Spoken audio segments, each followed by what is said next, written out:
ভিডিওটি দেখার আগে সবার কাছে ছোট্ট একটি রিকোয়েস্ট করতে চাই, প্লিজ প্লিজ প্লিজ যারা ভিডিওটি দেখবেন সবাই একটা করে সাবস্ক্রাইব করে দিবেন। আপনাদের ভালোবাসা পেলে এমন ভিডিও আরও উপহার দিব। ভিডিওগুলো বানাতে অনেক কষ্ট হয়, আমি জানি। ভিডিওটি অনেক মানুষই দেখবেন, প্লিজ একটা করে সাবস্ক্রাইব করে দিবেন। সবাইকে পুরো গল্পটি দেখার জন্য অনুরোধ রইল। মহা ভেজালে পড়া গেল। এমন অনাকাঙ্ক্ষিত প্রেম যদি কাউকে এলোমেলো করে দেয়, তখন কি বা করার থাকে? শেষে কি এই ছেলেকে বিয়ে করতে হবে? এসব চিন্তা চেতনা বিচরণ করছে ওর মন প্রাণ জুড়ে। তখনই পায়ের কাছে লুটিয়ে পড়ল উমর। ওর কাণ্ডে না হেসে পারল না সানিন। ছেলেটার চুল ধরে বলল, তোকে শাসন করার জন্য পাশে রাখা দরকার। বাজে ছেলে, বন্ধু হয়ে থাকতে পারবি শেষ দিন অবধি? পারবো। বিগড়িত হাসলো সানিন। উমরের চোখে মুখ লেপ্টে আছে প্রবল ভালোবাসা। এই ছেলেটাকে শাসন করার জন্য হলেও শেষ দিন অবধি পাশে থাকতে চায় সে। তবে এই সমাজের কথা ভাবলেই কেমন মন খারাপ হয়। তাতে কি, কত মানুষই তো এই সমাজে বিরোধিতা করে ভালো থেকেছে আর ভালোও আছে। সানিনও না হয় রিস্ক নিয়ে চেষ্টা করবে ভালো থাকার। উমরের ভালোবাসা যদি শেষ দিন অবধি থাকে, তো সানিন চোখ বুজে পার করে দিবে 100 বছর। পরীক্ষার আগের দিন জব খুঁজতে বের হয়েছে আওয়ান। বিষয়টা চোখে পড়তেই গাড়ি থেকে নেমে গেল তিয়াশা। এক্সামের কিছু জিনিস কিনতে বের হয়েছিল। অন্য মনস্ক আওয়ানের কানে তিয়ার ডাক পৌঁছল না। কেবল হেঁটে যাচ্ছে মাথা নিচু করে। ছেলেটার বাহুতে টান দিল তিয়া। সামান্য চেঁচিয়ে বলল, কি রে, এতবার ডাকার পরও শুনছিস না কেন? ডাকছিলি আমায়? থাকিস কোথায় তুই? আর এগুলো কিসের ডকুমেন্টস? ফাইল চেক করতে লাগলো তিয়াশা। চোখ মুখে ঈষৎ লাল হয়ে উঠেছে। জবের কাগজটা ছিঁড়ে ফেলে পরপর বলল, আর ইউ সিলি? এই সামান্য বেতনে 8 ঘন্টা ডিউটির জব করবি তুই? কাল থেকে তোর ফাইনাল পরীক্ষা।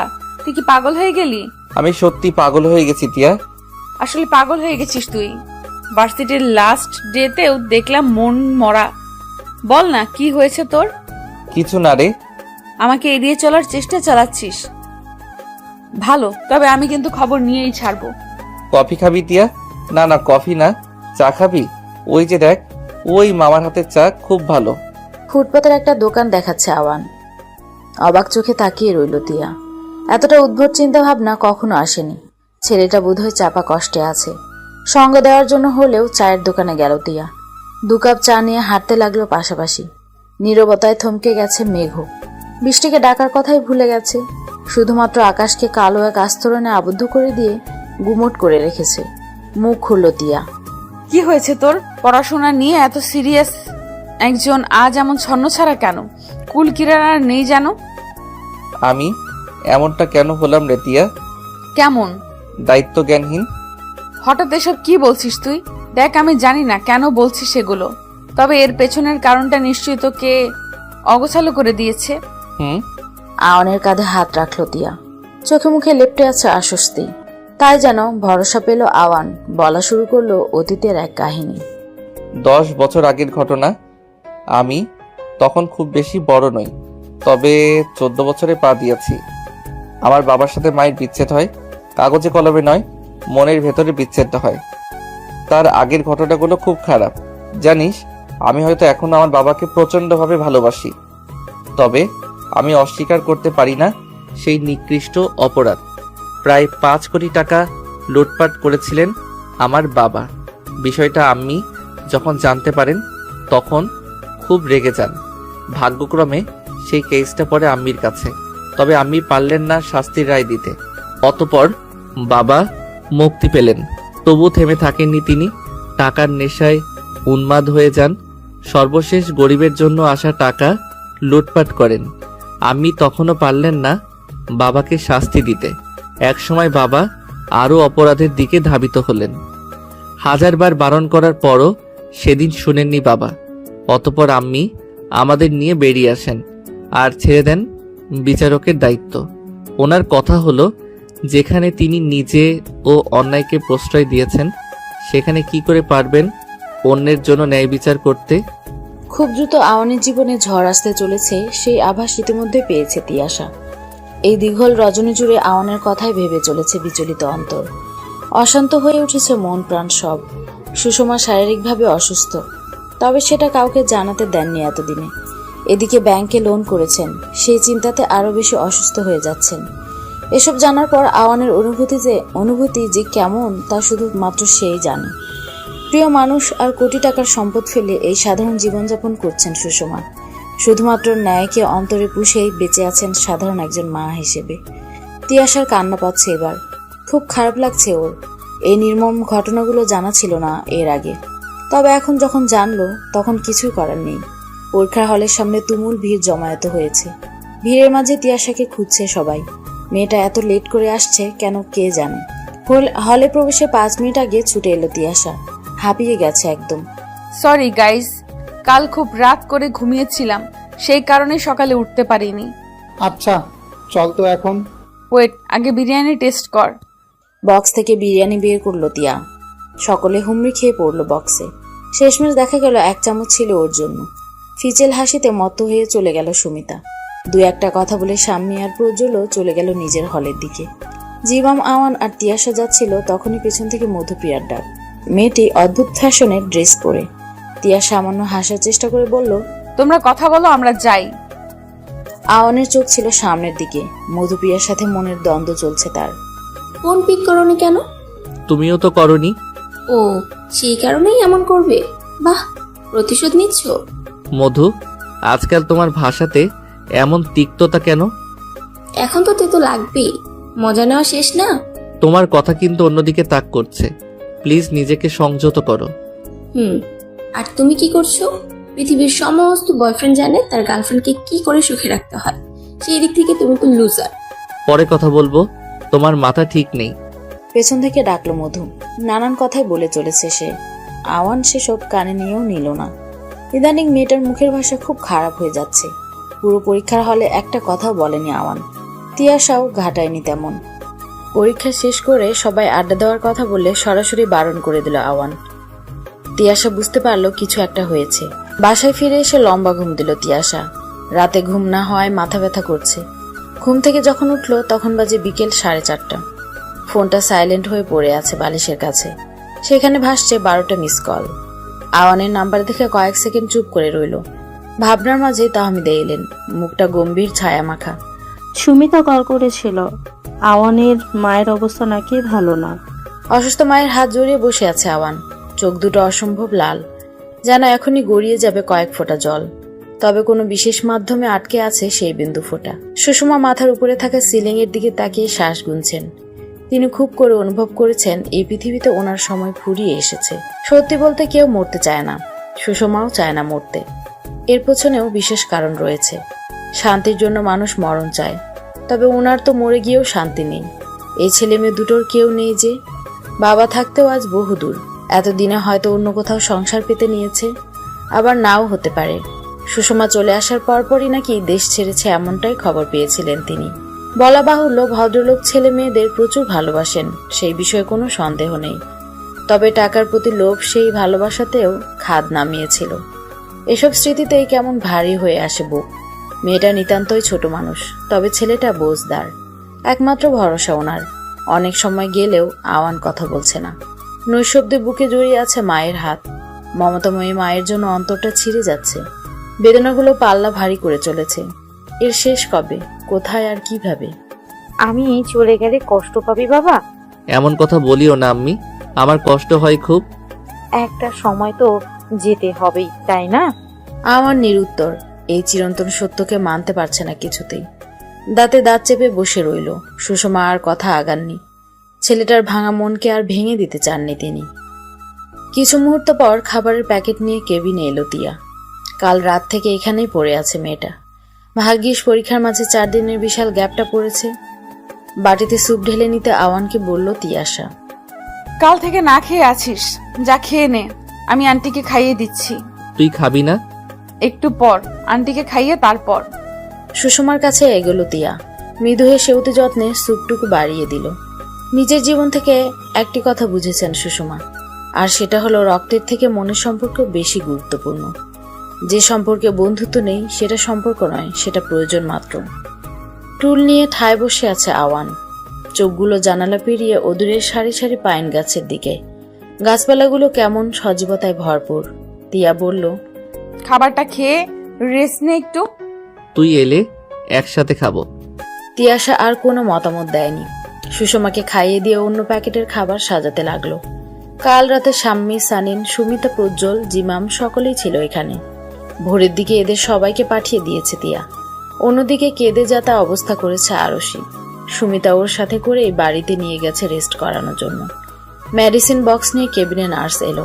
আওয়ান আর তিয়াকে দেখে বলল, রোগীর রেস্ট প্রয়োজন, আপনারা থাকলে ঘুমাতে পারবে না। আচ্ছা, আমরা চলে যাচ্ছি। আচ্ছা, আমরা চলে যাচ্ছি। নার্স স্যালাইন বদলে দিয়ে সাথে একটা ইনজেকশন পুশ করে দিল। খাবার গুছিয়ে বেরিয়ে এলো তিয়া। আওয়ান তখনও বসে আছে ঘাপটি মেরে। চোখের ইশারায় ডাকলো তিয়াশা। কোনো মতে অশ্রুকণা আড়াল করে বেরিয়ে এলো আওয়ান। খাবার খেতে গিয়েও গলা দিয়ে নামছে না খাবার। বহু কষ্টে শুকনো রুটিগুলো চিবুচ্ছে। ওর খেতে কষ্ট হচ্ছে দেখে তিয়া আবার নিচে গিয়ে লিকুইড খাবার নিয়ে এলো। এতে যদি একটু বল পাওয়া যায় শরীরে। দেখতে দেখতে কেটে গেল অনেকগুলো দিন। শেষ এক্সাম চলছে আজ। তিয়ার মন আকাশে বাতাসে ভেসে বেড়ায়। সেই কারণে কমন পড়েনি আজ। আওয়ান চোখ পাকিয়ে বিরোধ করলো। তিয়াশার ঠোঁট উল্টানিতে বিরক্তি নিয়ে দুটো লুজ পেপার লিখেও দিল। মেয়েটাকে আর সাহায্য করা যাবে না। এতে করে নিজের প্রতি ভরসা হারিয়ে অন্যের উপর নির্ভর হয়ে যাবে। হল থেকে বেরিয়েই আওয়ানের হাত চেপে ধরল তিয়া। ইশারা করে বলল, আওয়ান। কি? দোস্ত, আন্টি সুস্থ, তুইও ঠিক আছিস? আমরা প্লিজ ঘুরতে যাব। জি না, আমি যাচ্ছি না। সবাই খুব আশা করেছে রে। আমি পারবো না যেতে, তোরা যা সবাই। সামনে তাকাতে কয়েক জোড়া চোখের রোষে পড়তে হলো ওকে। অবশেষে হার মেনেই নিল। পার্কে যাবে সবাই, এরাই মনস্থির করা হয়েছিল। সেই অনুযায়ী পার্কের পথে অগ্রসর হলো। পরীক্ষা শেষ, এবার রেজাল্টের জন্য অপেক্ষা করা।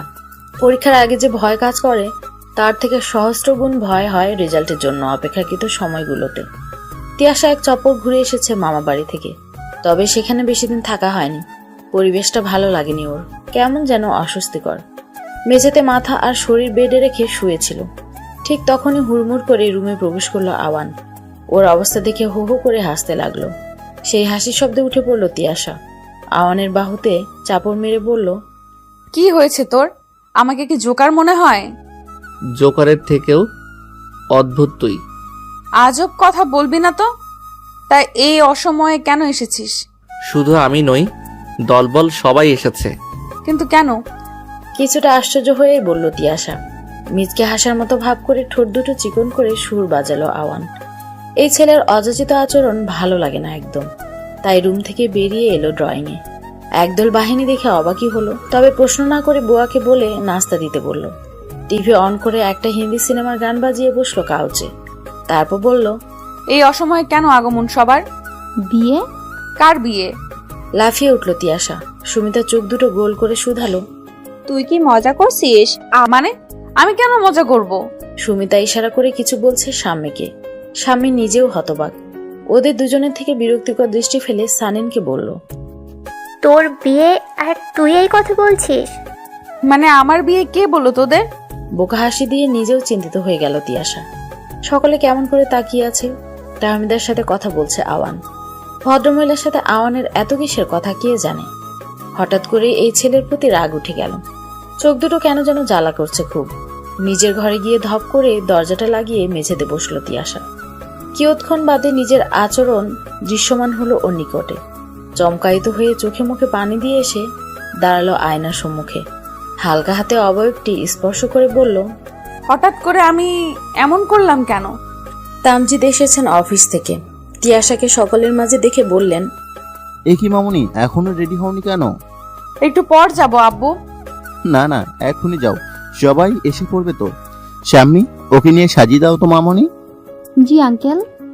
শাম্মী আর সানিন জোর করে নিয়ে গেল তিয়াশাকে। সুমিতা আর আওয়ান সাজসজ্জার কাজ করে চলেছে। প্রজ্জ্বল আর জিমাম বাকি আয়োজনে ব্যস্ত।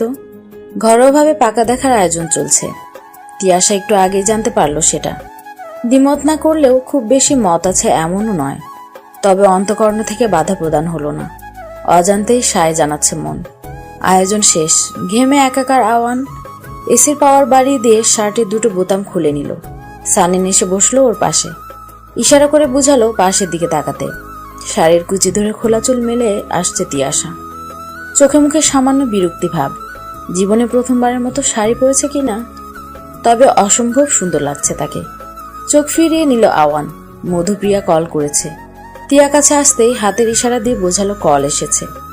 আওয়ান চলে গেল সাইডে। তিয়াশা সেদিকে একবার তাকে বন্ধুদের সাথে আড্ডায় মজে গেল।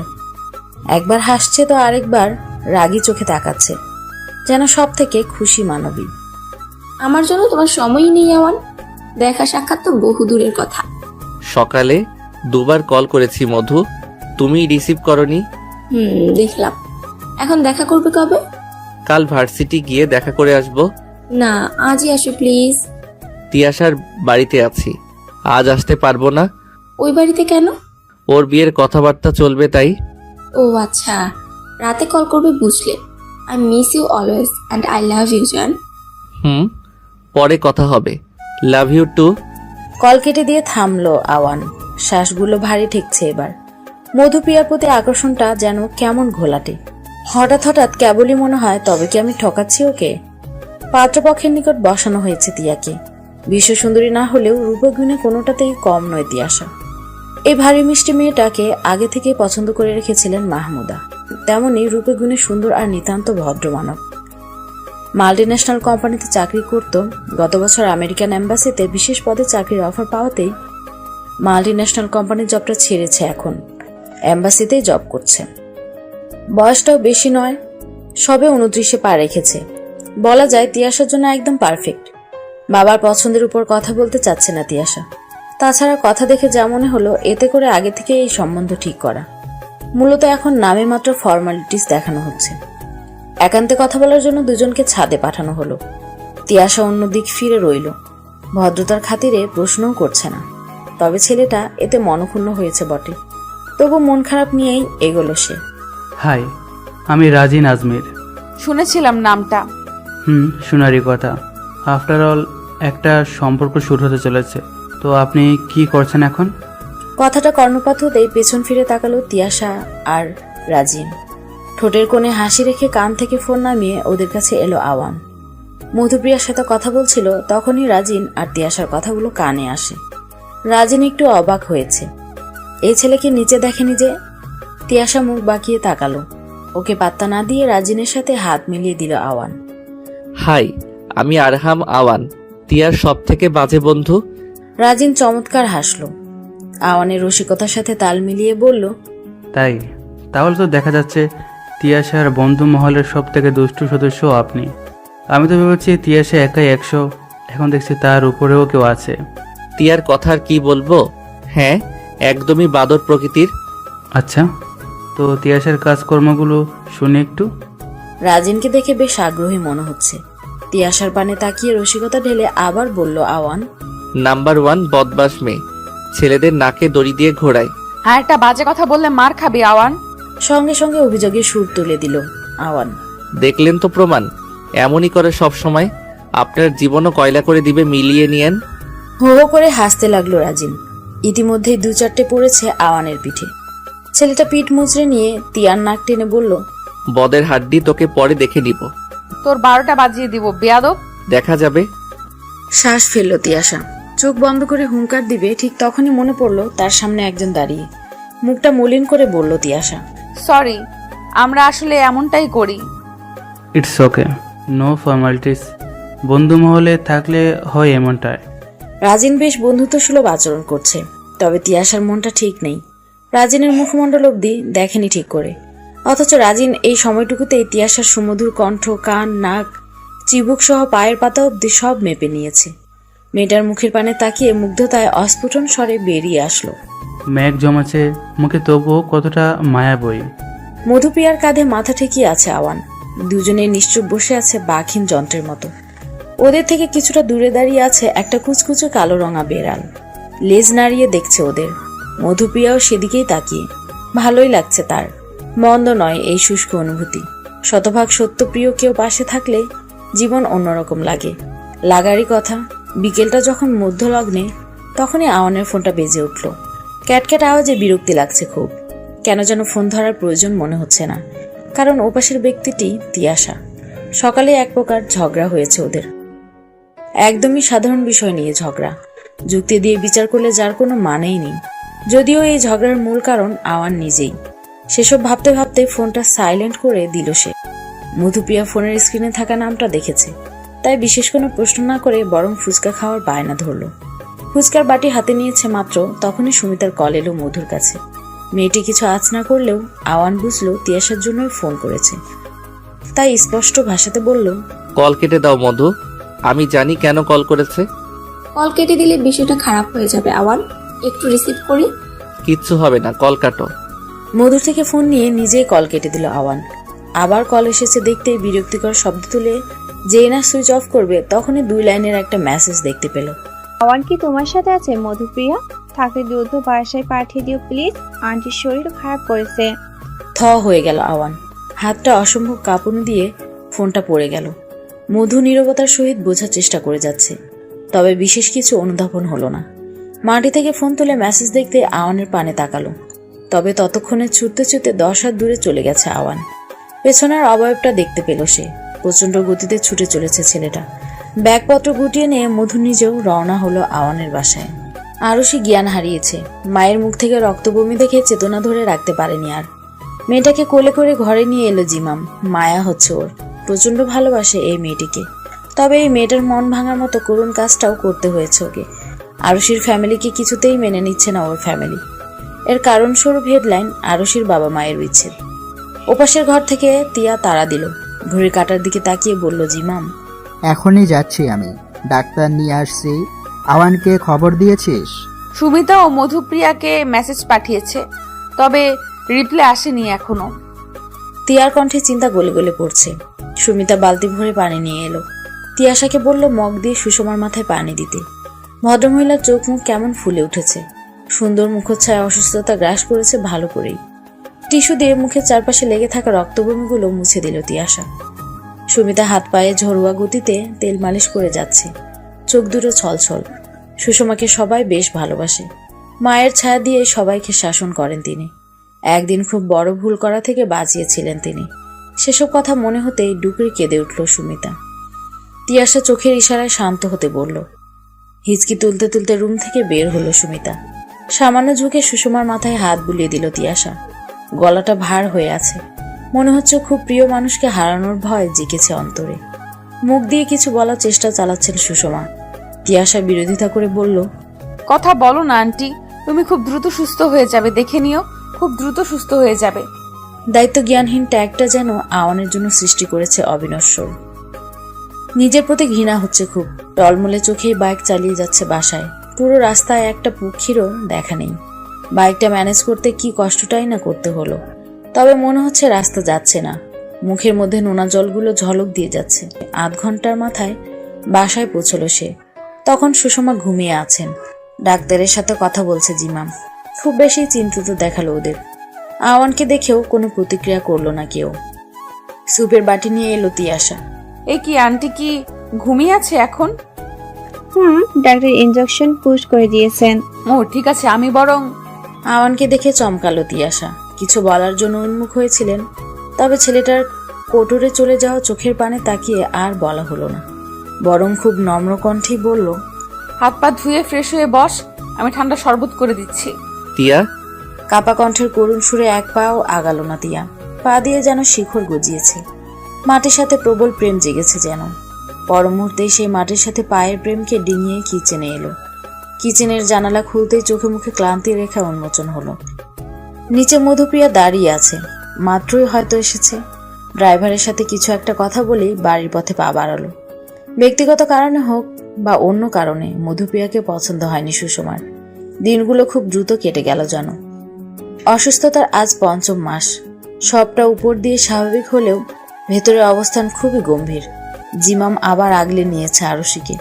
পরিবারের সাথে এই নিয়ে ব্যবধান চলছে তার। তবে সুষমার পা ধরে ক্ষমা চেয়েছে ছেলেটা। কান্না করতে করতে চেয়েছে তার মেয়ের হাত। মেয়েকে ভালোবাসেন সুষমা, তবে মেয়ের শ্বশুর বাড়ির সাথে যদি আগেই দ্বন্দ্ব চলে তবে কি করে যাবে বাকি জীবনটা। এই প্রত্যুত্তরে জিমাম বলেছিল সে নাকি আরুষিকে নিয়ে আলাদা হয়ে যাবে। এই বিশেষ মতামতে সায় দেননি সুষমা। তিনি জানেন একটা সন্তান একটা পরিবারের নিকট কতটা গুরুত্বপূর্ণ। তাই এক প্রকার মনোযুদ্ধ চালিয়ে স্থির করেছেন মেয়েকে পরীক্ষার মাঝে ফেলে দিবেন। শ্বশুর বাড়িতে মানিয়ে নিতে হবে আরুষির। মেয়েরা পারে না এমন কিছুই নেই। আর ভালোবাসার ক্ষেত্রে এই শক্তি বেড়ে যায় কয়েক গুণ। আরুষি যেহেতু ভালোবেসেছে, তাই শাস্তিস্বরূপ কিংবা আশীর্বাদ ভেবেই হোক তাকে লড়াই করতেই হবে। মাঝেও মধুপ্রিয়ার প্রতি মন টানছে না ওনার, খুব করে চান ছেলের মিষ্টি এক বউ। মধুপ্রিয়া তেমনই একজন সুন্দরী, লক্ষ্মী, গুণবতী, কিন্তু তিনি যে এই পরিকল্পনা বাহিরে পরিকল্পনা সাজিয়েছিলেন, শেষ সময়ে এসে ছেলেটা এভাবে হাজির হবে ভাবতেও পারেনি তিনি। উপন্যাসের পাতা উল্টাতে উল্টাতে এইসবই কল্পনা করলেন সুষমা। আজ বৃথা পার করলেন লাইব্রেরিতে, সময়টা খুবই খারাপ। টিভিতে মৃদু শব্দে গান চলছে, তোমার ঘরে বসত করে কয়জন মন জানে না গানটি। এককালে খুব শোনা হতো এই গান, আজকাল মনে রস নেই একদম। তাছাড়া বয়সটাও কম হলো না। সিঁড়ি বেয়ে দোতলায় ওঠার সময় পিছু ডাকলো আওয়ান। আমি সময় হবে তোমার? হ্যাঁ, আমি তো সব সময়ই ফ্রি, কাজ নেই, ঘরে বসেই যতটুকু করা যায় আর কি। কিছু বলার থাকলে বলো এখন। চুলে একটু বিলি কেটে দিবে আম্মি? ঘরে আসো। সুষমার সরল কণ্ঠে একবার শুকনো ঢোক গিলল আওয়ান। চোখ দুটো লাল হয়ে ফুলে গেছে, ঘুম হয় না বহুদিন।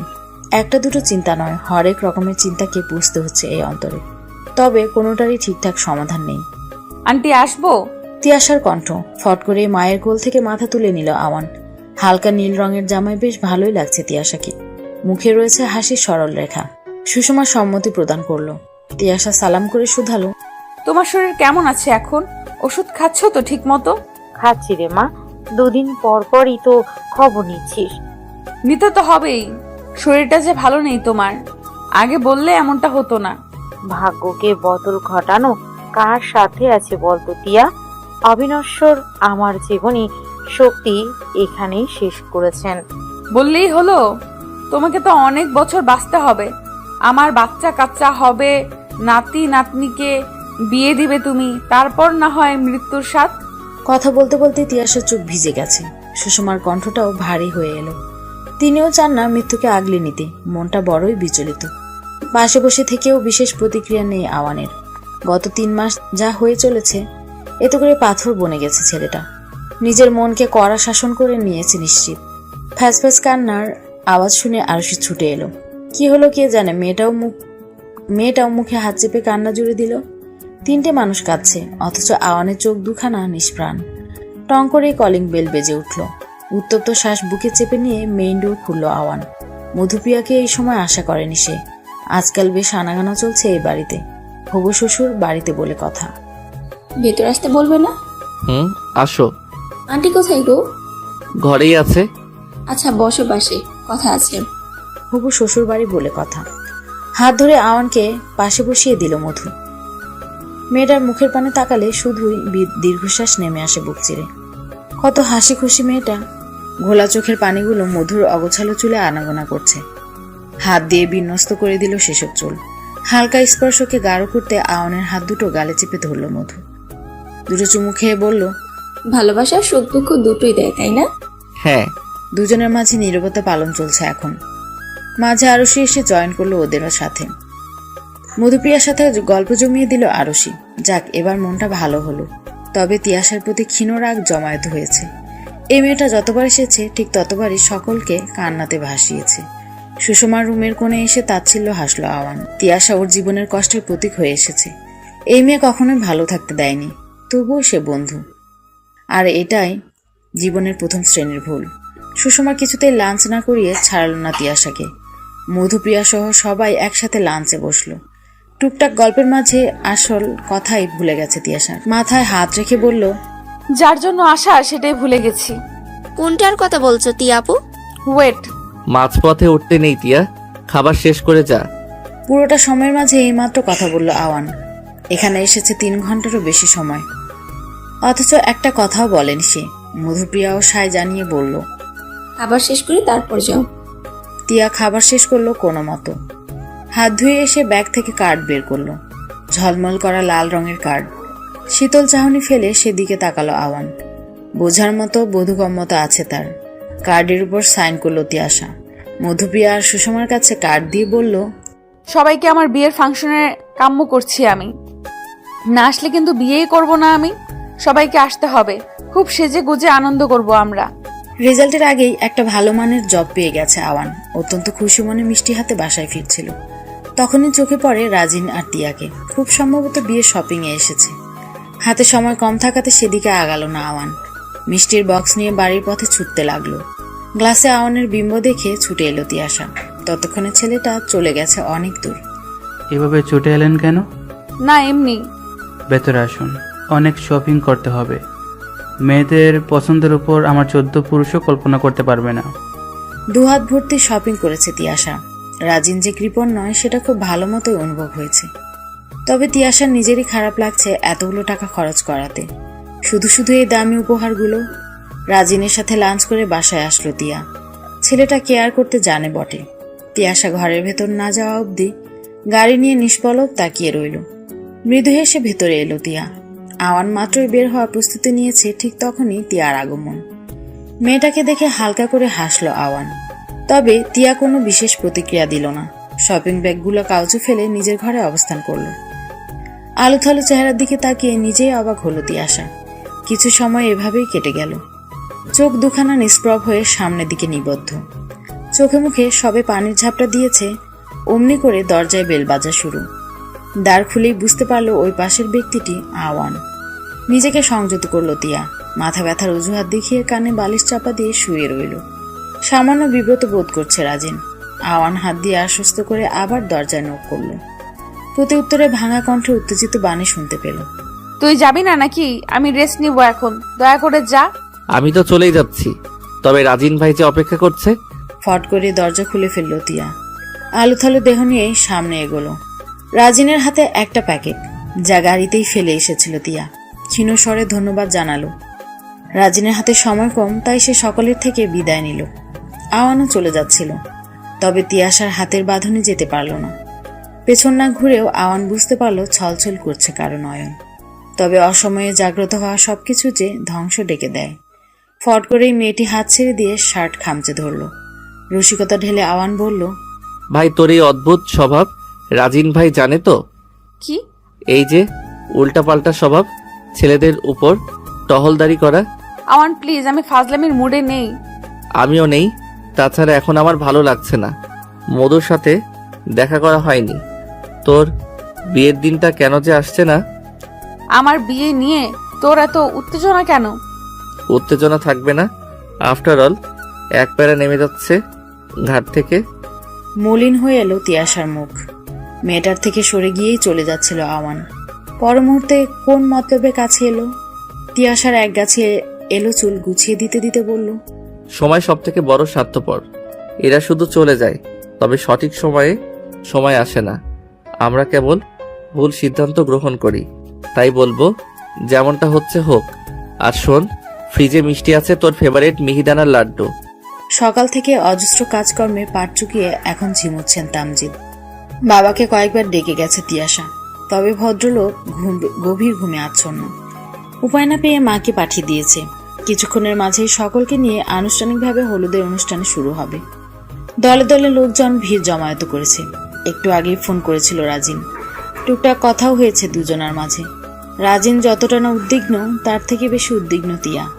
এই বিয়েটা যেন ওর কাছে সাধনা স্বরূপ। বন্ধু বান্ধবে ভরপুর বাসা, তবে তিয়াশা ব্যস্ত, ভীষণ ব্যস্ত আজ। সারাক্ষণ এইটা সেইটা করে চলেছে। কেউ কেউ তো বলেই ফেললো তিয়ার অন্তরে এখন বিয়ের ফুল ফুটেছে। আওয়ানের সাথে এসেছে মধুপ্রিয়া।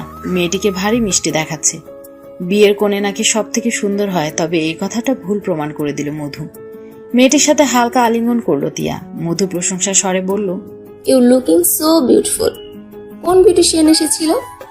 আমি নিজেই সেজেছি। ওয়াও, তুমি তো খুব ভালো মেকআপ আর্টিস্ট। তেমন কিছু না, তোমরা চলো, নাস্তা করবে। একটু থামলো তিয়া। আওয়ানের মাঝে কোনো পরিবর্তন নেই। ছেলেটির বাহুতে হালকা করে ধাক্কা দিয়ে ধ্যান ফিরালো। ইশারা করতেই বলল, তোরা যা, আমি পরে আসছি। আমি একা খাবো? টিয়া আছে তো। মধুর মন খারাপ। তিয়াশা বুঝতে পারলো বিষয়টা। আওয়ানের কথার মূল্য না দিয়ে টেনে হিঁচড়ে বসিয়ে দিল নাস্তার টেবিলে। দুপুরে এই পরিবেশ গুমোট ছিল। বিকেল হতে না হতে প্রচন্ড তাপ জমেছে। ঠান্ডা শরবতের গ্লাসে চুমুক দিল আওয়ান। এক নিঃশ্বাসে শেষ করে বলল, আর কিছু খাবো না, তুমি খাও। দু একটা স্ন্যাক্স মুখে দিল মধু। আর খাওয়ার রুচি হলো না। পাশে বসে থাকা জলজন্ত মানুষটা এক গ্লাস শরবতেই আহার কমপ্লিট করেছে। সেই হিসেবে দুটো স্ন্যাক্স টেস্ট করা তো বিশাল ব্যাপার। তিয়া এক প্লেট খাবার নিয়ে এসেছে। নাকচ করার সুযোগ পেল না আওয়ান। তার পূর্বেই ছেলেটার দিকে একটা পান্তুয়া পিঠা এগিয়ে দিল। অবাক চোখগুলো আরো বেশি বিস্মিত হয়ে গেছে। আওয়ান শুধালো, পিঠা? প্রতি বছরই শীতের মাঝে তোর বায়না থাকে আমি যেন পান্তুয়া পিঠা বানিয়ে নিয়ে আসি। এবার তো থাকা হচ্ছে না, তাই ভাবলাম আগেই বানিয়ে ফেলি। শীতল চোখে তাকালো আওয়ান। দুটো পিঠে পরপর মুখে পুরে বলল, খুব ভালো হয়েছে, বেস্ট একদম। সন্ধ্যার দিকে মধুপ্রিয়া বাসায় যাওয়ার জন্য তাগাদা দিল। কি যেন বিশেষ কাজ ফেলে এসেছে সে। আওয়ান বলল আরেকটু থেকে যেতে, এখনই অনুষ্ঠান শুরু হবে। তবে থাকলো না। বিদায় জানানোর সময় শক্ত করে জড়িয়ে ধরল মধুপ্রিয়া। বুকের ভেতর হু হু করে উঠল আওয়ানের। চোখ দুটো মাটির দিকে রেখেই প্রশ্ন করলো, এখন না গেলে হয় না? না, এখনই যেতে হবে আমার, পরে খুব দেরি হয়ে যাবে। মধু? হ্যাঁ বলো। না কিছু না, সাবধানে যাও। বিনা বাক্যে ব্যয়ে এগিয়ে গেল মধুপ্রিয়া। হাতের আঙুল কচলাতে শুরু করেছে আওয়ান। সর্বাঙ্গে আগুন লেগে গেছে যেন। শরীরের প্রতিটা শিরা উপশিরা বলছে ভালো নেই তারা। হই হুল্লোড়ের শব্দে আরো বেশি অসহ্য লাগছে সব। বের হওয়ার জন্য মনস্থির করতেই প্রফেসর শঙ্কর ভট্টাচার্যের সাথে দেখা। লোকটা যে খুব বেশি সমীহ করে ওকে সেই বিষয়ে কোনো সন্দেহ নেই। তবে একবার খুব জটিল কথা বলেছিলেন তিনি, যার উত্তর আজও খুঁজে পায়নি আওয়ান। কি আওয়ান, আমাকে দেখে বিব্রত হলে বুঝি? নো স্যার, আমি তো বরং আপনাকে দেখে খুব খুশি হয়েছি। তো চলো বসা যাক। অবশ্যই। বন্ধুর মতো বসেছেন প্রফেসর শঙ্কর। এতে আওয়ানের কেমন ইতস্তত বোধ হলো। একটা সিগারেট এগিয়ে দিতেই আওয়ানের মস্তিষ্ক ফাঁকা হয়ে গেল। ভদ্রলোক মুখ ভর্তি হেসে বললেন, বলেছিলাম না বন্ধু হব তোমার, এখনই উপযুক্ত সময়, নাও ফিল্টারটা। স্যার, আমি আসলে বুঝতে পারছি না। নাও তো আগে। আমি সিগারেট খাই না। এসব চোরাবুদ্ধি দেখিয়ে লাভ নেই, ধরো এটা। সত্যি খাই না আমি। মাঝে মাঝে বন্ধুদের সাথে তাল তো মেলাও। না মানে? আরে মানে করছো কেন, ধরো তো ভাই। তুমুল উত্তেজিত হয়ে উঠল আওয়ানের মন। ভাই বলে সম্বোধন করেছেন সব থেকে কঠিন ব্যক্তিত্বের স্যারটি। অবাক হওয়ার সাথে সাথে নানান প্রশ্নও জেগেছে অন্তরে। সিগারেটের ফিল্টার নিয়ে ধোঁয়া চাপাতে লাগলো। এই ইহজগতের শঙ্কর ভট্টাচার্যই বোধ হয় একমাত্র শিক্ষক যে নিজ থেকে ছাত্রের হাতে সিগারেট তুলে দিয়েছেন।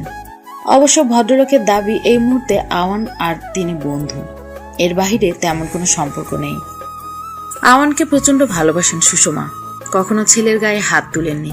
তবে আজ খুব করে ইচ্ছে হচ্ছে চর বসিয়ে দিতে। রাগ নাকি অভিমান জানা নেই, তবে অশ্রুভেজা নয়নে বের হয়ে এলো আওয়ান। বছর 3 পূর্বে বাইকটা তালাবদ্ধ করে রেখেছিল সুষমা, কারণ এই বাইক নিয়ে বড় রকমের দুর্ঘটনা হতে বেঁচেছিল। বহুদিন হলো দেখা হয় না বাইকটা, কখনো ইচ্ছেও হয়নি। তবে আজ রাগ অভিমানের মিশ্র অনুভূতি থাকাতে সেই বাইকটা নিয়ে বের হলো। ধুলোবালিতে মাখো হওয়া বাইকে উঠে বসলো। ইঞ্জিনটা কোন ভাগ্যে যেন ঠিক আছে। শাসা গতিতে বাইক চলছে। আকাশটা কেমন স্থবির হয়ে পড়েছে। কালো মেঘে আচ্ছাদিত আকাশটা বারবার ডেকে চলেছে।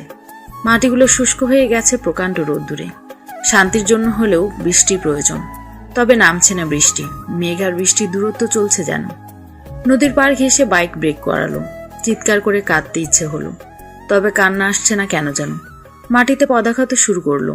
আধারে ঢাকা অম্বর আজ অশান্ত, ভয়ঙ্কর হয়ে পড়েছে সেই রূপ। সন্ধ্যার অস্থিরতা ওকে গ্রাস করেছে। আচ্ছা, খুব কি ক্ষতি হয়ে যেত হাতের সাথে হাতটা বাড়িয়ে দিলে? সন্ধ্যের ঘটনা প্রফেসর শঙ্কর ভট্টাচার্য মানুষটার বিচক্ষণতার প্রশংসা করতেই হয়। তিনি প্রথমেই শুধালেন, আমাকে বন্ধু হিসেবে মেনে নিচ্ছ তো আয়ান? জি স্যার। হলো না, স্যার নই আমি, এখন আমি তোমার বন্ধু। জি। রিলেশনে আসো, রাইট? হ্যাঁ, প্রিন্সিপাল স্যারের বন্ধুর মেয়ে মধুপ্রিয়ার সাথে বিগত কয়েক মাসের সম্পর্ক। কত দূর এগিয়েছে সম্পর্ক? আমি ঠিক বুঝিনি স্যার। আবার স্যার? আহা আয়ান, আমি তোমাকে বললাম না এই সময়টাতে শুধুই বন্ধু তোমার? আশা যাকগে সেসব কথা। এখন বলো, মধুপ্রিয়ার সাথে ফিজিক্যালি ইনভলভ হয়েছে কখনো? ঈষৎ রক্তিম হয়ে গেল আওয়ানের মুখ। ভদ্রলোককে এখন ভদ্র বলতে ইচ্ছে হচ্ছে না। পরিস্থিতি বুঝতে পেরে শঙ্কর ভট্টাচার্য বললেন, পুরো কথাটা শোনো আগে। আজকাল ছেলেমেয়েরা কি করছে সবই আমার জানা। তোমার প্রতি আস্থা আছে আমার, তবুও শিওর হতে চাচ্ছি। Be normal. আমি তেমন নই স্যার। যাক, বসো এখন। আজকাল ছেলে পুলের রক্ত গরম থাকে সবসময়। এরা হুটহাট কাজ করে প্রিয় জিনিস হারিয়ে ফেলে। চিনচিন ব্যথা অনুভব হলো এবার।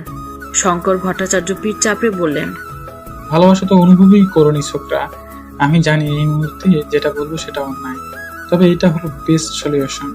সময় আছে এখনো, যা তোমার অস্তিত্বের অংশ, সেটার সাথে বেইমানি করো না। যাও, আর বাঁধন খুলে দাও নিজের। চোখ খুলল আওয়ান। সন্ধ্যের এই কিছু কথা ওকে উন্মাদ করে দিয়েছিল।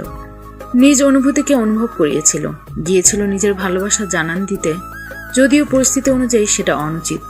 তবে তিয়াশাও খুব যত্ন করে ফিরিয়ে দিয়েছে ওকে। আর যখন মেয়েটার কাছে অনুনয় শুরু হলো, তখন হুঙ্কার তুলে কান্না জুড়ে দিয়েছিল। খুব করে বলেছিল। আওয়ান হাজারবার বলা সত্ত্বেও রাজি হয়নি তিয়া।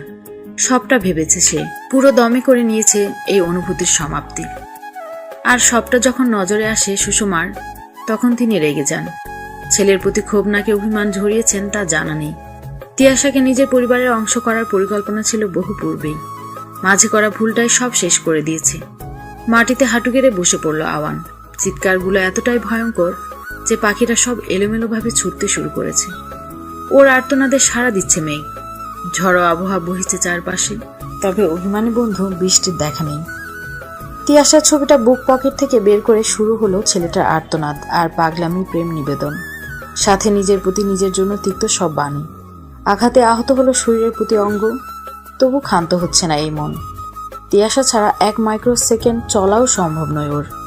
এই বিশেষ বাণী খুব করে বুঝে গেছে সে, কিন্তু তিয়া তো চাচ্ছে না এই বন্ধন। ভুলের শাস্তিগুলো বিচ্ছেদের মতো কঠিন শব্দে জুড়িয়ে দিয়েছে। তিয়ার গায়ে প্রথম হলুদের ছোঁয়াটা সন্ধ্যার দিকে এসে আওয়ানি দিয়েছে। সেই থেকে মেয়েটার মন ভালো নেই, বুক ভারী হয়ে আসে একটু পরপর। কেউ যেন খুব আদুরে ভঙ্গিমাতে যন্ত্রণা দিয়ে গেল। পুরো বন্ধুমহল এখন ছিন্ন ভিন্ন। দুজন মানুষের অনুভূতি সবাই টের পেয়েছে কিনা। তবে কি করার আছে? কিচ্ছু করার নেই। হ্যাঁ, সত্যি আর কিচ্ছু করার নেই। এই মুহূর্তে দাঁড়িয়ে দুটো লাইফের সাথে জুড়ে গেছে আরো 2টি লাইফ। সবকিছু চাইলে পরিবর্তন করা যায় না। নিজ মনকে দৃঢ়তা নিয়ে বেষ্টন করলো তিয়া। ঠোঁটের কোণে ঝুলিয়ে দিল প্লাস্টিকের মন করা হাসি। একে একে হলুদ কার্যক্রম শুরু হয়ে গেল। নিজেকে সংযত রেখে গুটিগুসুটি মেরে বসে আছে তিয়াশা। এরই মাঝে হই হুল্লোড় পড়ে গেল রাজিন আশাতে। সকলে তো বউ পাগলা উপাধি জুড়ে দিয়েছে তাকে। মিউজিকের তালে তালে রাজিনও তার বন্ধুর ডান্স শুরু করলো। তিয়ার কাজিন সমগ্র নিজেদের অবস্থান ধরে রাখতে যোগ হলো তাতে। সামনের দিকে তাকিয়ে তিয়ার চোখের কোণে বেয়ে নেমে গেল এক ফোঁটা অদৃশ্য জলবিন্দু, যা কোনো মানবের চোখে দৃশ্যমান হয় না। হলুদের অনুষ্ঠান শেষ হয়েছে। তিয়াশার বন্ধুরা কোনো মতে দাঁড়িয়ে আছে। ভাঙা রেকর্ডের মতো গলা ছেড়ে গানও গাইতে হলো তাদের। সকালের মাঝ থেকে উঠে এলো তিয়াশা। কেউ সন্দেহ করেনি, করার কথাও না। ঘরে ফেরার পথে আওয়ানের অবয়ব দেখলো বোধহয়। তবে মুহূর্তেই মিলিয়ে গেল ছেলেটা। চিন্তন হলো আদৌ কি বাস্তব ছিল সেটা, নাকি ছিল ভ্রম। এই যে হবু মিসেস, কি ভাবছেন এত? আপনি এখানে? এতক্ষণে তো ফিরে যাওয়ার কথা, ফিরে যাননি কেন? ভাবলাম আর একটু সময় কাটিয়ে যাই, বাসায় গিয়ে কি বা হবে। ও, তো বসুন না সকলের সাথে। হ্যাঁ যাব। তবে আপনি চলে যাচ্ছিলেন কেন? আমি খুব ক্লান্ত। ও আচ্ছা, তাহলে যান, আমি আর বাধা দিব না। ধন্যবাদ। রাজিনকে সামাল দিয়ে পায়ের গতি বাড়ালো তিয়া। অজু পদাঘাতে মাটিও যেন ভূকম্পন সৃজন করলো। নিজ কক্ষে এসে সোজা শাওয়ারের নিচে বসে রইল। হলুদের হলুদ বর্ণে রাঙাতে লাগলো পুরো শরীরকে। একটু একটু করে ঘষে নিল চিবুকের শেষ হলুদটুকু। মাথা ব্যথা করছে এখন, ঘুম প্রয়োজন, শান্তির ঘুম। পরদিন সকালে তাহমিদা এলেন। মেয়ের মাথা টিপে দিয়ে গেলেন অনেকক্ষণ। স্লিপিং পিল খাওয়াতে ঘুম এখনো কাটেনি। আদুরে ভঙ্গিমায় তিয়াশা বলল, ভালো লাগছে না মা। সকাল সকাল উঠেছে যে তাই, একটু রেস্ট নে, ঠিক হয়ে যাবে। কিছু সময় পর অনেকটা ধকল যাবে। আব্বু বাসাতেই? কাজে বের হয়েছে, আসবে একটু পর। 1 কাপ লিকার চা দিও তো, মাথাটা এখনো ঝিম মেরে আছে। তুই বস, আমি পাঠাচ্ছি। কাল রাতে খুব বেশি চিন্তা করতে হয়েছে তিয়াশাকে। সিদ্ধান্ত আর বদলাবার নয়, পিছুটান রাখা যাবে না। সামনে এগিয়ে যেতে হবে, সেটা যে কিছুর বিনিময়ে। কিন্তু এই ইহজগতে দোষ নেই কার, সবাই তো দোষী। দোষী হওয়াটাই তো স্বাভাবিক, তাই নয় কি? গত কয়েক মাসে নিজের অনুভূতিকে মূল্য দেয়নি আওয়ান। কখনো অনুভূতি জাগেনি এমনও নয়। তিয়াশা নিজেও একই অপরাধে দণ্ডিত। গত কয়েক মাসে অনুভূতিকে নিছকই বন্ধুত্ব নামে অভিহিত করেছে। কখনো কল্পনাই করা হয়নি এর পেছনে থাকা ভালোবাসাটুকু। কোথায় যেন লেখা ছিল একটা মেয়ের কখনো ছেলে বন্ধু থাকতে পারে না। সেই বন্ধুটি নিঃসন্দেহে তার মন কেড়ে নেওয়া বিশেষ ধাঁচের মানব। সর্বক্ষেত্রে এই বাণী প্রযোজ্য না হলেও তিয়ার ক্ষেত্রে অক্ষরে অক্ষরে মিলে গেল। আশ্চর্যজনকভাবে তিয়া আওয়ানের প্রেমে পড়েছে। অন্যদিকে দুমন নিয়ে বেজায় চিন্তিত হয় আওয়ান। মধুপ্রিয়া তার জীবনের একটা ভুল স্বরূপ, যার আগমন ছিল কালবৈশাখী ঝড়ের মতো অথবা খরস্রোতা পদ্মার মতো। এই দোষ অস্বীকার করতে পারে না, অস্বীকার করলেও কেউ ওকে মেনে নিবে না। হাজার হোক, দুজনের সম্পর্ক গড়ার মাঝে জড়িয়ে ছিল আরও কিছু মানুষ। নিজেকে সঠিক প্রমাণের ইচ্ছেও হয়নি আওয়ানের। ভীষণ অসহায় হয়ে পড়েছে তিয়াশা। নিজ মনকে বোঝাতে বারবার অক্ষম হতে হতে আবার জিতে নিয়েছে সক্ষমতা। চোখের জল আড়াল করে হাসি মুখে বসে রইল বেডের এক কোণে। রাজিনের বাসা থেকে লোক এসেছে। পারিবারিক নিয়ম অনুসারে বিয়ের দিন শ্বশুরবাড়ি থেকে গহনা পরিয়ে দেওয়া হয়। তিয়াশার হবু শাশুড়ি মাহমুদা ছেলের বউয়ের প্রশংসায় পঞ্চমুখ। নজরটিকা লাগিয়ে বললেন, তুমি তো আসমানের অপসরী মা। প্রতি উত্তরে তিয়া বলল, দোয়া করবেন আন্টি, অপসরে যেন নিজ ব্যক্তিত্ব হারিয়ে না ফেলে। ও মা, সে কি কথা, ব্যক্তিত্ব হারিয়ে ফেলবে কেন? এমন সুন্দর মুখখানা সব সময় স্নিগ্ধ আর অপরূপাই থাকবে, সব সময় সঠিক সিদ্ধান্ত নিবে। আপনি কি এক্ষুনি চলে যাবেন আন্টি? হ্যাঁ, নিয়ম তো তাই বলে। মাহমুদা চলে গেলেন। দরজার কপাট লাগিয়ে বিছানায় বসল তিয়া। সম্মুখে আয়না রয়েছে, নিজ প্রতিচ্ছবি দেখতে পাচ্ছে সেখানে। অমানবিক আচরণ ফুটে উঠেছে এই মুখে। নিজের ভিন্ন সত্তা দেখে হাহাকার নেমে এলো অন্তরে। বিছানার চাদর খামচে ধরল তিয়াশা। ঘন ঘন শ্বাস টেনে নিজেকে স্থির করল। হাতের সরু পাতলা চুড়িগুলো ঝনঝন শব্দ তুলে পাশে ফোন হাতড়িয়ে আওয়ানের নাম্বারে মেসেজ লিখল। তবে হঠাৎই আওয়ানের প্রোফাইল চোখে এলো। মধুপ্রিয়ার দিকে তাকিয়ে আছে হাস্য উজ্জ্বল চেহারায়। হু হু করে উঠল তিয়ার মানসপট। হাত থেকে ফোনটা ফেলে দিয়ে অস্থির হয়ে পড়ল। এ কি ভুল করছিল সে? কিছুক্ষণের মাঝেই বাচ্চাদের হইহুল্লোর কর্ণপাত হলো। বড় এসেছে ধ্বনিতে এখন শুধু তিয়াকে ডেকে নেওয়ার অপেক্ষা। নদীর ধারে বসে ইটের ঢিল ছুটছে আওয়ান। কোনো অনুভূতি নেই। সময় পরন্ত বিকেলের মাঝামাঝি। সবকিছু ঠিক থাকলে এতক্ষণে তিয়ার বিয়ে হয়ে যাওয়ার কথা। ফোনটা সুইচ অফ করে রেখেছে যাতে কেউ কোনো তথ্য দিতে না পারে। সহ্য হবে না যে।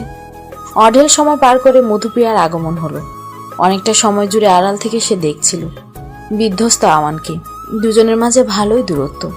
কারো উপস্থিতি বুঝেও তাকালো না আওয়ান। আনমনে পানিতে ঢিল ছুটতে লাগলো। কি সুন্দর করে ঢিলগুলো স্প্রিং এর মতো দোল খেয়ে খেয়ে পানির সাথে মিশে যায়। এই সৌন্দর্যের কারণ খুঁজতে গিয়ে অনুভব হলো সেটা অসাধ্য। সৃষ্টিকে অনুভব করা যায়, তবে এর রহস্য উন্মোচন করতে গেলে পাগল হয়ে যেতে হয়। লোকে সাধ করে বলে না বিজ্ঞানীরা পাগল হয়, তবে আওয়ান তো বিজ্ঞানী নয়। এই সাধারণ ভাবনার ফলে কি তাকে পাগল সম্বোধন করা হবে? হতেও পারে। মাথার নিউরনগুলো ঠিকঠাক কাজ করছে না যে। কি করছো? ঢিল ছুটছি। সেটা তো দেখলামই, তবে এই সময় তোমার এখানে থাকা উচিত। তাহলে কোথায় যাব? তিয়াপুর বিয়ে দেখতে গেলে না যে? তুমিও তো দেখোনি। আমি তো বিজি ছিলাম অন্য কাজে, মাত্রই আসলাম। তোমাকে ফোনে বলেছিলাম তো। ও তাই তো, তুমি বিজি ছিলে। একটা কথা বলবে আওয়ান? বলো। তিয়াপুকে ভালোবাসো? সহজ একটা প্রশ্ন, যার উত্তরও খুবই সোজা। তবে আওয়ানের কাছে সুউচ্চ পর্বতের ন্যায় মনে হলো। মধুপ্রিয়ার প্রশ্নে ভীত সন্ত্রস্ত নয় সে, তবে কোথাও জ্বালা পোড়া হচ্ছে।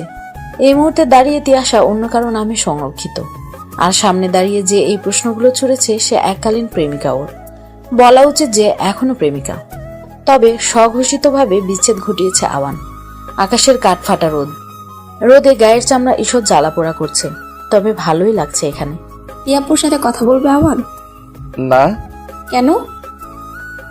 যে আমার নয় তার প্রতি মায়া বাড়িয়ে কি লাভ? মধুপ্রিয়া। মধুপ্রিয়া? আওয়ান তাকে প্রথমবারের মতো পুরো নামে সম্বোধন করলো। এতেই বোঝা যায় ভালোবাসাটা কতটা খাদে মিশে আছে। ছেলেটা চোখ মুখ বলে যাচ্ছে, আমি ভালোবাসি তিয়াকে, খুব বেশি ভালোবাসি পাগলিটাকে। মধু আড়াল করলো নিজেকে। গলা ধরে আসছে বারবার, শুকিয়ে যাতা অবস্থা। কান্নাও পাচ্ছে খুব। আওয়ানের চোখে মুখে লেগে থাকে তিয়াশার প্রতি গভীর টান। মধুকে ভেঙে গুড়িয়ে দিচ্ছে একটু একটু করে। প্রচন্ড কান্না আসতে চেয়েও কোনো এক নাম না জানা বাধা তাকে আটকে ধরল। আওয়ানের চোখ থেকে এক ফোঁটা জল পড়তে নিয়েও পড়ল না। কোনো বিশেষ পদ্ধতিতে চোখের পানি শুষে গেলে চোখের মাঝেই পকেট থেকে তিয়ার ছবি বের করে সেটার উপর জমে থাকা ধুলোবালি মুছে বলল, জানো মধু, ভালোবাসা খুব খারাপ জিনিস, মিথ্যা বলবো না। তোমার প্রতি আমার যে অনুভূতি সেটা ভালো লাগা, তবে ভালোবাসা তিয়ার জন্যই লুকিয়েছিল। তোমার এলোকেশ আর সুন্দরী মুখমণ্ডল হয়তো ক্ষণিকের জন্য আমায় আকৃষ্ট করেছে। আমি নিজের ভুল কিংবা অন্যায় স্বীকার করতে দ্বিধাবোধ করছি না, কারণ এতে পাল্টে যাবে না সমস্তটা। দীর্ঘ 6 বছরের বন্ধুত্ব কখন যে ভালোবাসাতে রূপান্তর হয়েছিল আমি সত্যিই জানি না। প্রথম দিকে তো তিয়ার সাধারণ আকুতি আমি ফিরিয়ে দিয়েছিলাম, পরদিনই নিজের নিয়ন্ত্রণ হারিয়ে ফেললাম। ততক্ষণে তিয়া খুব করে মানিয়ে নিয়েছে নিজেকে। সে যথারীতিতে প্রত্যাখ্যান করেছে আমায়। আমি দোষ দিচ্ছি না কাউকে, তবে আফসোস হয় খুব। লাল টুকটুকে শাড়ি পরিহিতা তিয়া আজ আমার ঘরের বউ হলেও হতে পারত, তবে এখন সে অন্য কারো। আই এম সরি মধুপ্রিয়া, এতদিন যাবৎ তোমার সাথে অন্যায় করার জন্য। আমি সত্যি বুঝতে পারিনি আমি তোমার মোহে পড়েছি ক্ষণকালের জন্য। আসলে কখনো ভালোবাসা ছিলই না। কি নিষ্ঠুর স্বীকারোক্তি। মধুর গাল বেয়ে নেমে যাচ্ছে স্বচ্ছ তরল। আওয়ানের দিক তাকিয়ে আছে নিষ্পলকভাবে। কারো দোষ নেই এতে। এই ভাগ্যকে স্বাচ্ছন্দ্য না হলেও পাথর চাপা দিয়ে মেনে নিল মধু। সন্ধ্যার আজান পড়েছে। মধুপ্রিয়া আর আওয়ান পাশাপাশি বসে আছে। দুজনে বিচ্ছেদকে গায়ে জড়িয়ে নিয়েছে। তবে মধু নিজের ভালোবাসার দাম দিবে আজ, যা সাজিয়ে এসেছে দুপুরে। আওয়ানের কাঁধে হাত রাখলো সে। মলিন কণ্ঠে শুধালো, বাসায় যাবে না? তুমি যাও মধু, আমি পরে যাব। কেউ যে তোমার জন্য অপেক্ষা করছে আওয়ান। অপেক্ষা? কে করবে এই অপেক্ষা? মধুর অধরে স্মিত হাসি। ঘটনাটা তৎক্ষণাৎ চট করেই মাথায় সাজিয়ে নিল আওয়ান। আনমনেই ফুটে উঠল কয়েক ফালি উজ্জ্বল হাসি। ছুটতে ছুটতে চলে এলো চিরচেনা নদীর পাড়ে। আলতা পায়ে পানির সাথে খেলা করছে একটি মেয়ে। আধারে স্পষ্ট নয় তার অবয়ব, আকাশে গর্জে ওঠা মেঘের ডাক। আওয়ান এগুনোর সাহস পেল না। তার পূর্বেই খিলখিল করে হাসতে লাগলো মেয়েটি। নিজের জীবনের সমস্ত পাট চুকিয়ে আওয়ানের কাছে এসেছে সে। খোলা চুলগুলো আলোড়ন সৃষ্টি করেছে। মুহূর্তেই মেঘ গর্জন তুলে আহ্বান করলো বন্ধু বৃষ্টিকে। আওয়ানের বুকের ভেতর ধিমধিম শব্দ হতে লাগলো। শ্বাসগুলোও ভারী হয়ে আছে। তুমুল বৃষ্টিতে ভিজে গেল চোখ মুখ সহ প্রতিটি লোমকূপ। মেয়েটির খিলখিল হাসিতে মাতোয়ারা ভুবন। মেঘের গর্জনের সাথে অস্পষ্ট অবয়বের মেয়েটির কণ্ঠের অচেনা সুর বেজে এলো। মেঘের বন্ধু বৃষ্টি আর আমার বন্ধু তুই। এই যে ভাইরা আপুরা কোথায় যেতেছেন? ভিডিও দেখেই চলে যাবেন সেটা তো হবে না, আমাদের চ্যানেলটা সাবস্ক্রাইব করতে হবে। তো তাড়াতাড়ি আমাদের চ্যানেলটা সাবস্ক্রাইব করুন আর নেক্সট পার্টের জন্য অপেক্ষা করুন।